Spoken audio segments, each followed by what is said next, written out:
Hello and welcome to the Silver King's War.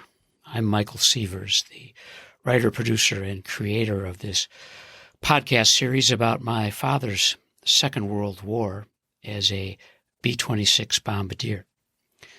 Today we're in Scene 3 of the first play, The Silver King.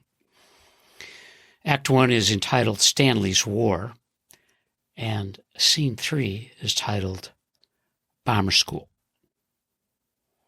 Michael, as the narrator, and Stanley's son, begins.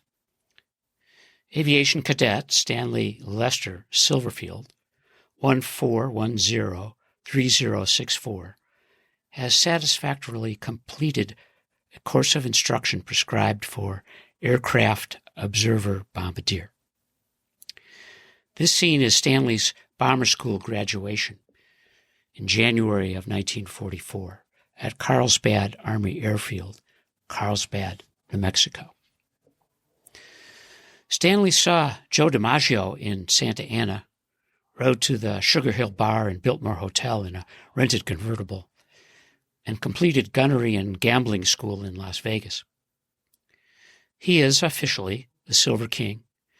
The cadets gambled throughout their travels and training installations.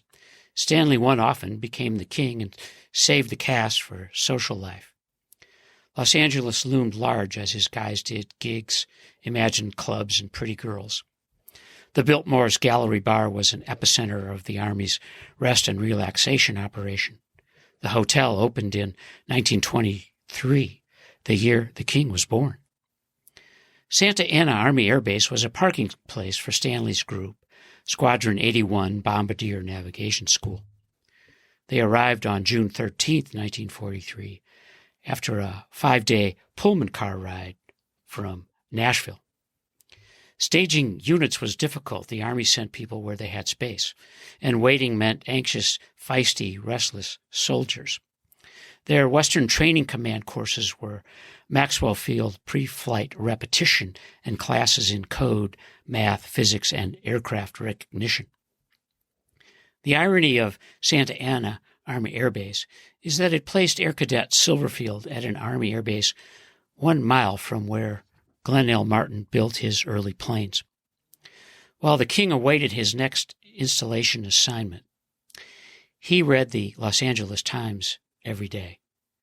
Filled with war news and homefront heroes, Stanley found stories about Martin Manufacturing's production of the B-26 Marauder.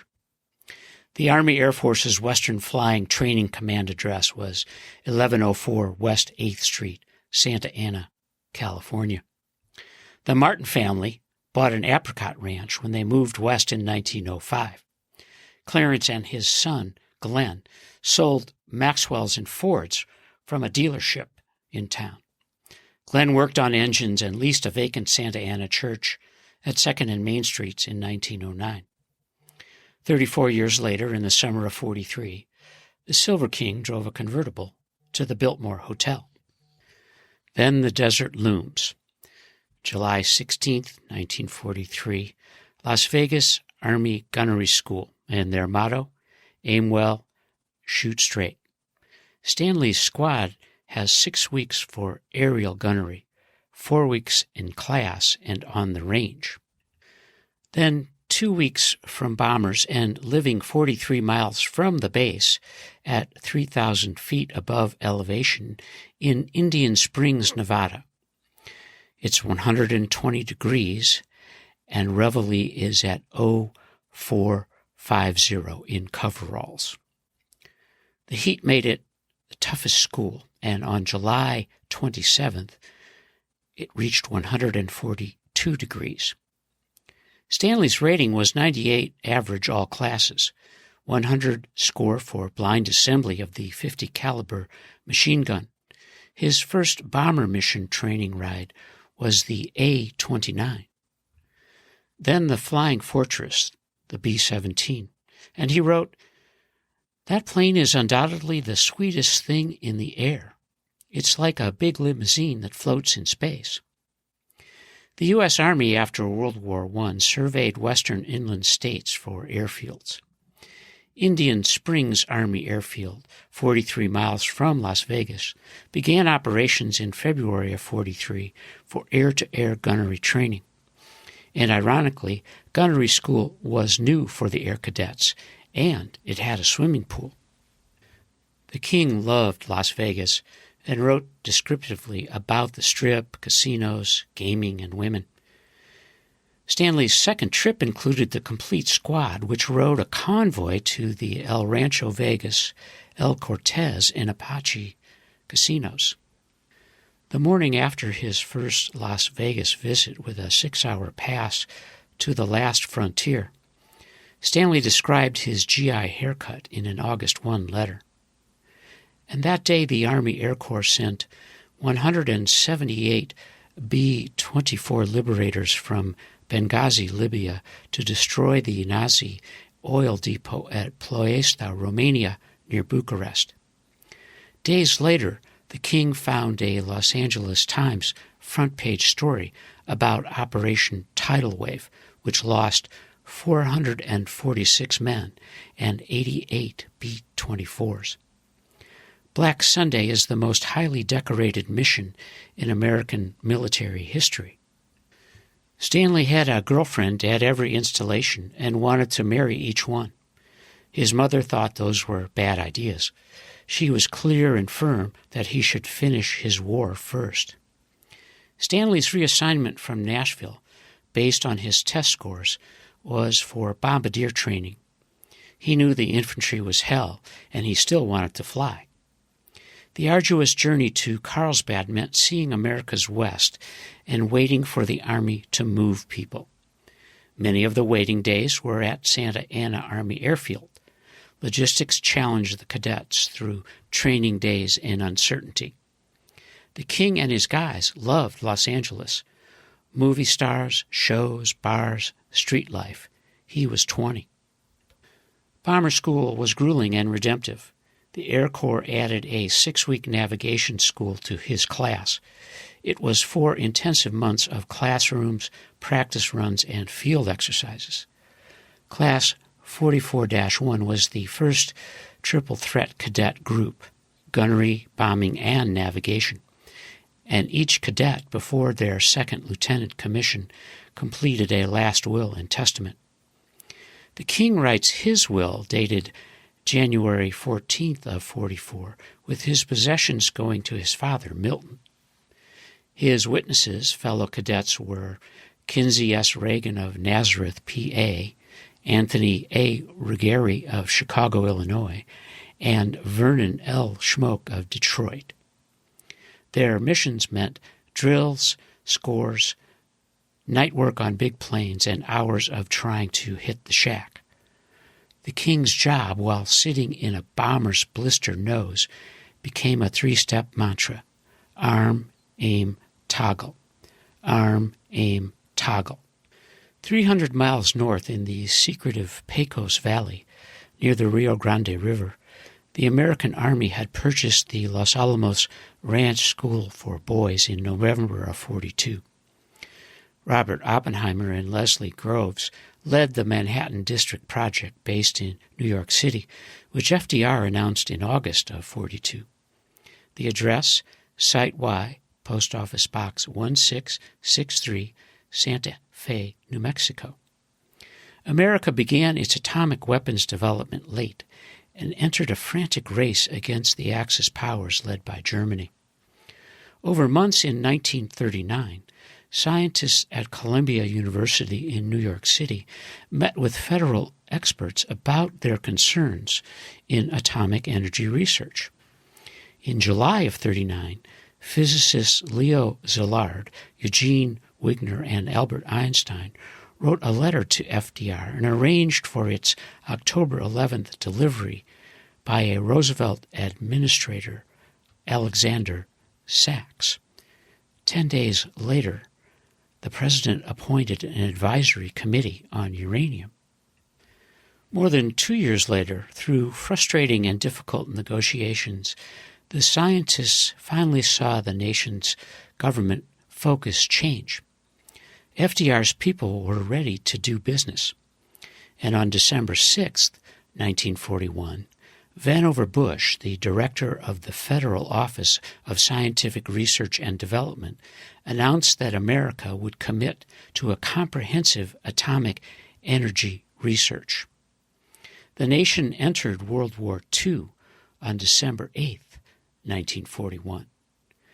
4 years later, the Army Air Corps, flying two B-29 Superfortress Boeing bombers that were built by Martin Manufacturing at the government's Omaha, Nebraska plant, delivered devastating weapons on Hiroshima and Nagasaki, Japan.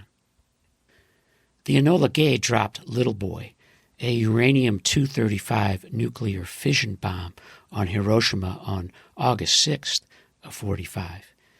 The boxcar detonated Fat Man, an implosion nuclear bomb filled with plutonium over Nagasaki 3 days later. While the Silver King trained hard in the cold, high desert, President Franklin Delano Roosevelt, England's Prime Minister Winston Churchill, and Russia's Joseph Stalin prepared for a secret summit known as the Tehran Conference in the Russian embassy during late November of 43.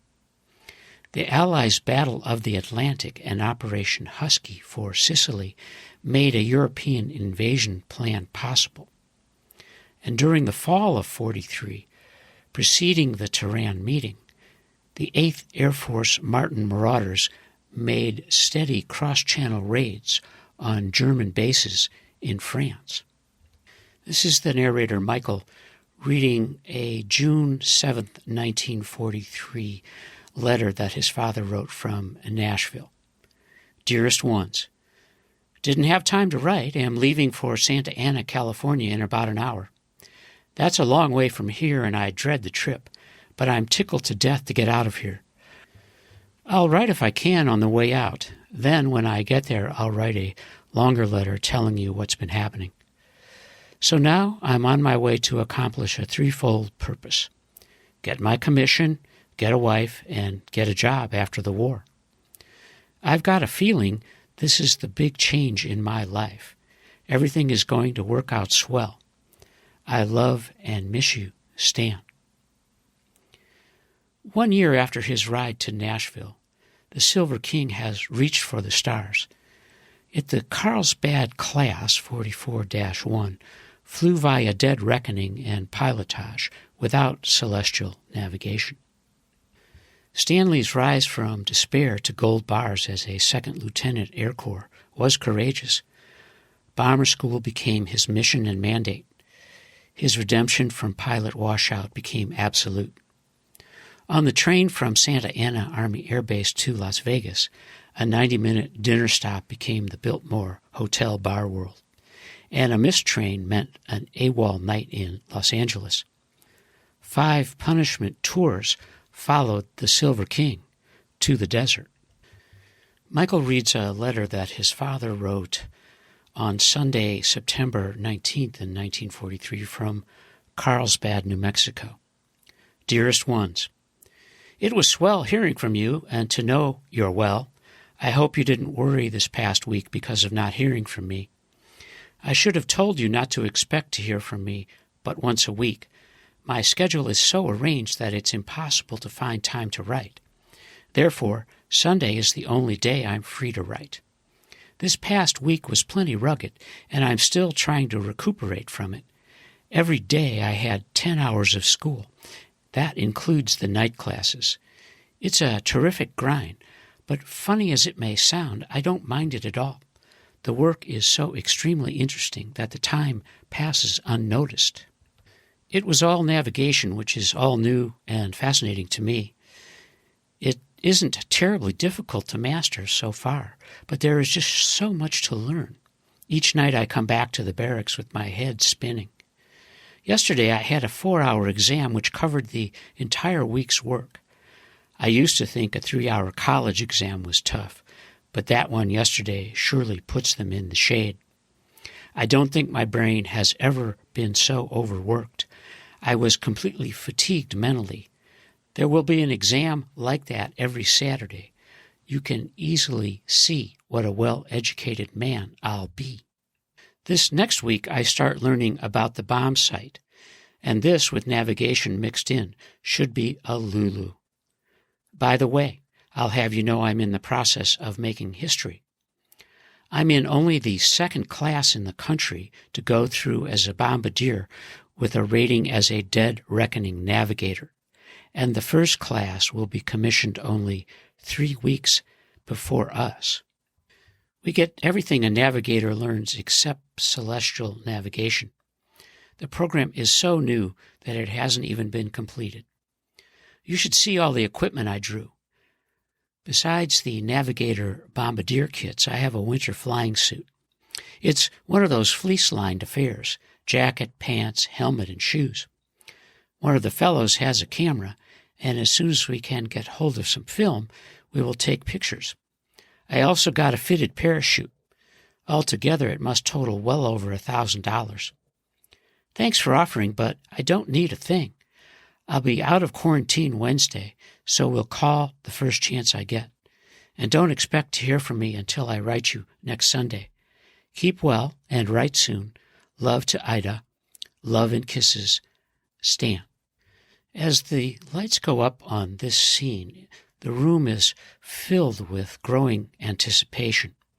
The background hums with giddy delight amongst family and friends. And the Silver King begins. We made it, JJ. College graduation. It's time to celebrate.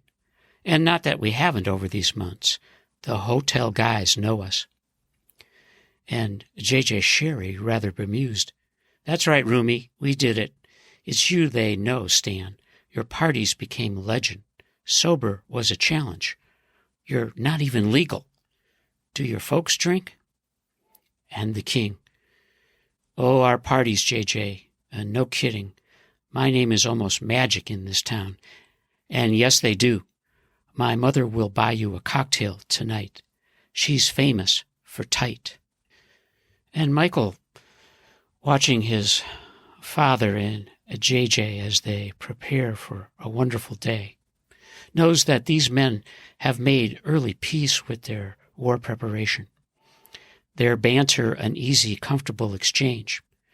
Their alphabetical irony apparent as the commanding officer, J.P. Ryan, joins them. They are now hardened warriors before battle.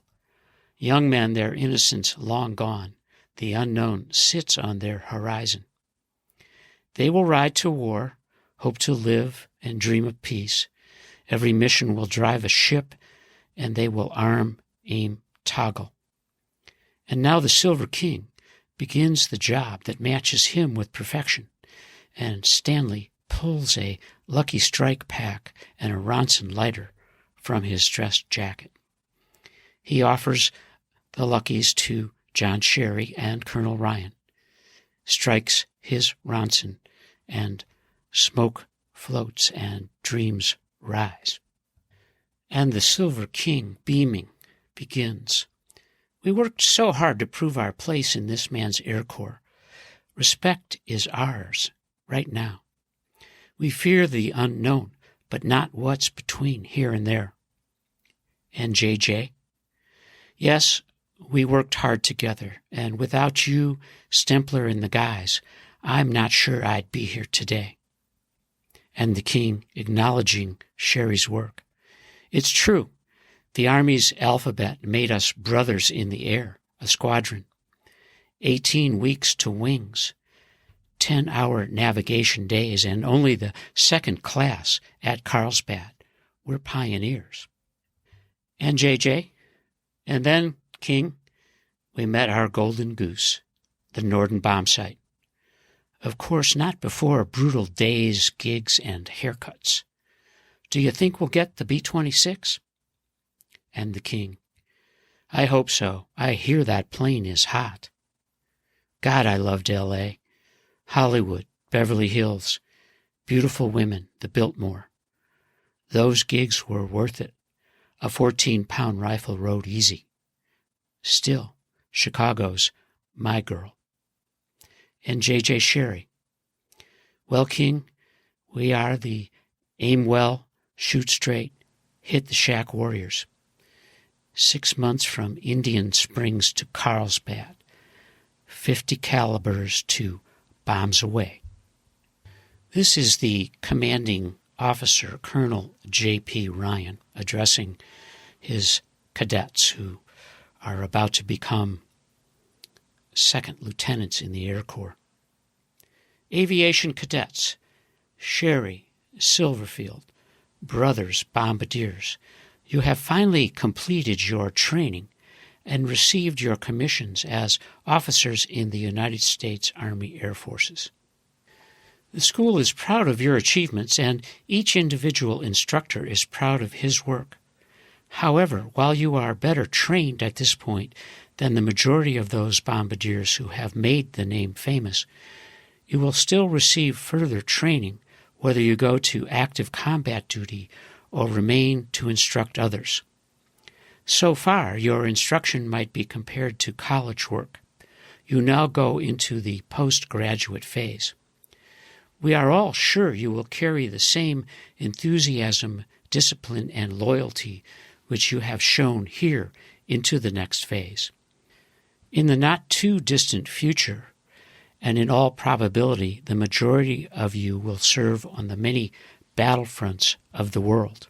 The colonel continues, yours is a new profession, and it has added to the relatively few battle slogans of the United States Armed Services, such as, don't give up the ship and don't fire until you see the whites of their eyes, with a brand new and inspiring symbol, bombs away.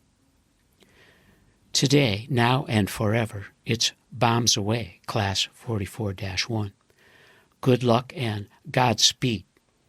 I salute you as warriors. Congratulations. And now the Silver King turns to face the audience as he addresses his fellow officers because he has been selected to read the farewell, which begins, farewell. Our cadet training ended. We bid farewell to the land of enchantment and to Carlsbad Army Airfield. As old friends part, we give voice to the prayer that when our mission is completed and the right hand of fellowship is once more extended throughout the world, history will record, well done, 44-1. Carry on. As the lights go down on this scene, Michael will reflect on his father's progress. The Silver King will be a commissioned Army Air Corps officer almost a year to the day from his train ride to Nashville and his Air Cadet story arc. His joy infuses the graduation days with a current of opportunity to be a part in America's war effort. The Silver King's Class 44-1 at the Carlsbad Army Air Base was trained as bombardiers, navigators, and gunners. They were the first triple-threat Air Corps officers in the Army of the United States. And now Michael will read a Saturday, January 1, 1944 letter that his father wrote from Carlsbad, New Mexico. Dearest ones, I hope this finds you all well and having lots of fun. Since last night was New Year's Eve, I suppose you celebrated in grand style. Don't fail to write me what you did and who was the big drunk this year. I spent a very quiet evening. In fact, I was in bed before midnight. Surely a far cry from the way it was last year. We were scheduled to fly this morning, but once again it was canceled due to weather. The ceiling was low, and it was raining. And speaking of low, it fits perfectly as to how I felt last night. I just hope I never feel as homesick as that again. It's undoubtedly the worst feeling in the world. All I could think about was all of you being together. I would have easily thrown away everything to have been with you. I pray to God I'll not have to greet another year in this damn army. I know now that all my children will be girls. No son of mine will go through what I have in the past year, and I haven't had it half as bad as some of the others. It's a miserable existence, however you may look at it. I could have gone to town tonight since I don't fly until tomorrow afternoon, but I know if I did go in, I would only get drunk and not be in shape to fly tomorrow. The one and only consolation is that there are only 2 weeks to go. Believe me, graduation day will be the happiest of my life. I'm confident we'll be given 10 days delay en route.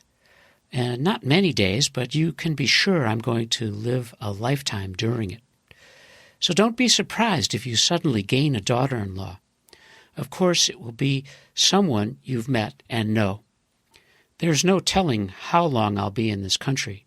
By this time, I'm sure you're resigned to the fact that I'll have to go sooner or later, and I'm determined to get my share of happiness before that time comes.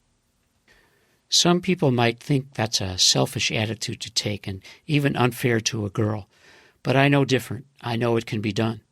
With the money I'll be making, I'm sure I can support a wife.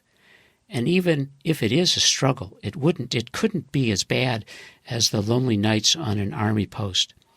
We'll have a long trip home together, though, and we can discuss it more fully. Just keep it in mind. I flew another navigation mission Friday.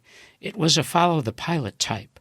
I did fair on it, missed destination by 5 miles, and was 2 minutes early on my ETA. I call it fair because last time I had a 0-0 mission. But the navigators always say that any time destination can be seen, it's a good mission. And on clear days, you can see about 50 miles, so I guess you can call it a good mission. We carried bombs with us and dropped them when we got back. It was bombing from 1,000 feet and lots of fun. A different procedure is used at this low altitude. It's more difficult than the others as everything must be accurate to the very nth degree. If it isn't, you'll never come near the target. At 160 miles per hour, the ground is going under so fast, the target is gone before you can get a good look at it. You have about 1 second to spot where the bomb hits. It's really exciting. The schedule is out for the coming week. There is so much flying, I would do just as well to be living in a plane. I fly every day but one, and fly 3 nights. Take my word for it. That's a lot of time in the air. I'm through with ground school. The time we aren't in the air will be spent on the skeet and pistol range. I don't look forward to that as it's too damn cold to be on the range. And I'm really complaining tonight, aren't I? I tried on my officers' uniforms the other night, and boy, are they beautiful. 2 to 1, you won't recognize me. I've got a trench coat that won't stop for anything. It shouldn't because it set me back $65, but it's a real honey. It's one of those affairs that will do as a top coat, raincoat, and overcoat. It has a lamb's wool removable lining. The coat is a very light gray gabardine. When I put it on, I look like Superman, real zooty. Out of the $250 the government gives me, I've spent $182 for just bare necessities. A blouse, 2 pants, 2 shirts, trench coat, and cap. I'll need lots more, but we'll wait until I'm settled to buy. You can be sure I'll be a well-dressed officer. There will be no confusing me with any OCS man. Remember how Jerome was dressed, and you'll see the difference when you see me. I received a swell box of cookies and candy from Aunt Sylvia. Mother, when you write her, thank her for me. I won't have the time, and it was very sweet of her to remember me.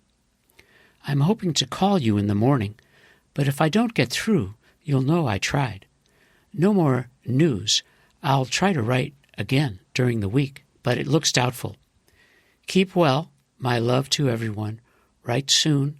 Love to Ida. I love and miss you, Stan. This is the end of Scene 3, Bomber School, in the Silver King. And you are listening to the Silver King's War.